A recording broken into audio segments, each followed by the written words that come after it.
Hello guys, I am clinic पर आपका स्वागत है। आज आपको मैं बताने वाला हूँ एक कॉमन सी बीमारी जो हमारी आंखों में पाई जाती है, जिसको बोलते हैं ब्लेफराइटिस। आप जैसे कि देख रहे हैं ब्लेफराइटिस। अब ब्लेफराइटिस होती क्या है? ब्लेफराइटिस मैं आपको एक सिंपल सी लैंग्वेज में समझाना चाहता हूँ कि ये हमारी एक आंख है और आंखों के ऊपर हमारी पलकें होती हैं और इन पलकों के अंदर जो समस्या पैदा होती है उसको हम ब्लेफराइटिस बोलते हैं।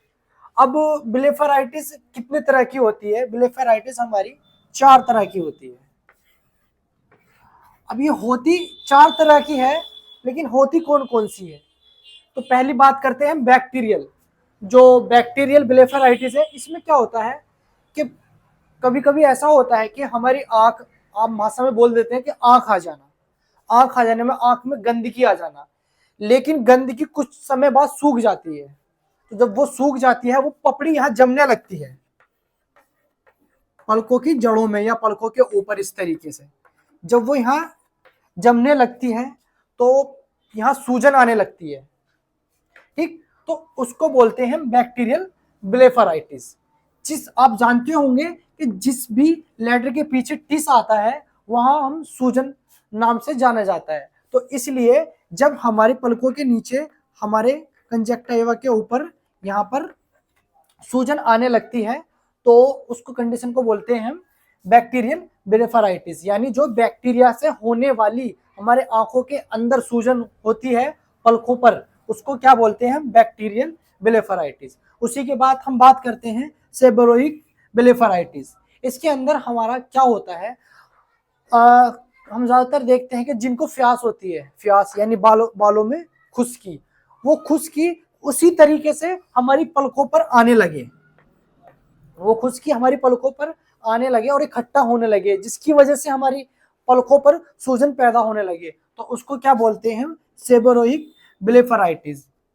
अब ये बैक्टीरियल और सेबोरोइक में आपको अंतर पता लग गया होगा। अब बात करते हैं पोस्टीरियर। पोस्टीरियर का मतलब होता है पीछे, यानी पीछे की तरफ। यानी हमारी जो ये पलकें हैं, पलकों के पीछे की तरफ यहाँ पर एक ग्लैंड पाई जाती है जिसे बोलते हैं म्यूबियन ग्लैंड।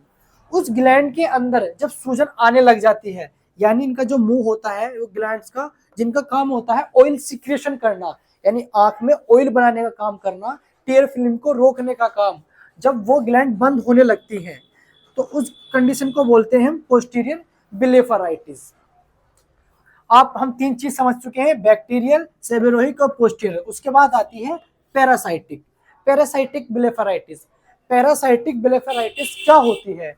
जो पैरासाइट्स होते हैं, पैरासाइट्स हम आम भाषा में बोलते हैं जू। जू जो होती है, जब वो हमारी पलकों की जड़ों में आ जाए और वहां अपना काम करने लगे, जिसकी वजह से सूजन पैदा होने लगे हमारी पलकों पर, तो उस कंडीशन को बोलते हैं पैरासाइटिक ब्लेफराइटिस। अब ये चारों चीज आप समझ चुके हैं कि कौन कौन सी ब्लेफराइटिस होती है। अब इनकी ट्रीटमेंट, नॉर्मली ट्रीटमेंट है कि अब बात करते हैं पहले हम बैक्टीरियल ब्लेफराइटिस। जब हमारी आंख आ जाती है, उसमें गंदगी आने लगती है बैक्टीरिया वजह से, तो उसके लिए नॉर्मली सबसे पहले जो हमें इन सब में काम करने की जरूरत है वो है लिड हाइजीन, यानी हमारी जो पलकें हैं उनको साफ रखना है। तो सबसे पहले हमको क्या करना है? अपनी जो पलकें हैं उनको साफ करना है। उसको साफ करने के लिए वैसे बाजार से सिंपल मैं आपको बता दूं, जो जॉनसन्स बेबी शैम्पू होता है उससे भी आप साफ कर सकते हैं।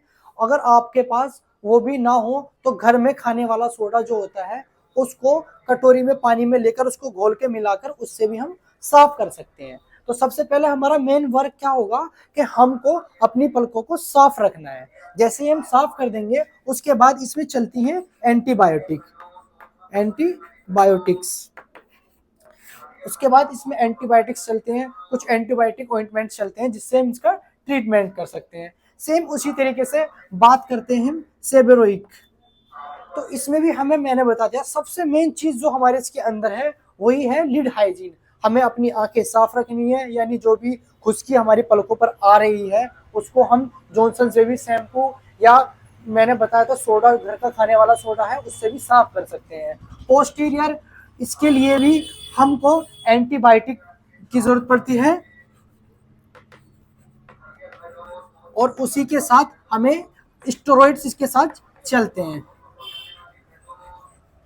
तो इसका ट्रीटमेंट ये होता है। उसके बाद पैरासाइटिक, सेम उसी तरीके से हमें इसमें भी लीड हाइजीन करनी पड़ती है, जिसके साथ हम इस चीज को घर पे भी रह के कर सकते हैं। लेकिन दो चीज, बैक्टीरियल और हमारा पोस्टीरियर, आपको जब भी ये ज्यादा हो डॉक्टर से कंसल्ट जरूर करें, अपने पास से दवाई ना लें। क्योंकि बहुत सी बार ऐसा होता है कि हमारी आंखों में जख्म पैदा हो जाता है या कुछ भी बन जाता है, जिसकी वजह से हम घर पर खुद भी दवाई ले लेते हैं, जिसकी वजह से वो जख्म बढ़ जाता है। तो इसलिए मैं बता रहा हूँ, कभी भी आप मेडिकल स्टोर से जाकर या किसी लोकल डॉक्टर से जाकर दवाई ना लें। तो आप समझ गए होंगे कि ब्लेफाराइटिस होता क्या है, इसका ट्रीटमेंट क्या है, वाकई आप समझ गए होंगे। आशा करता हूँ कि मेरा सिंपल सा समझाना आपको समझ में आया होगा। अगर आपको मेरी वीडियो अच्छी लगी है तो इसको लाइक करें, सब्सक्राइब करें। Keep watching. Thank you.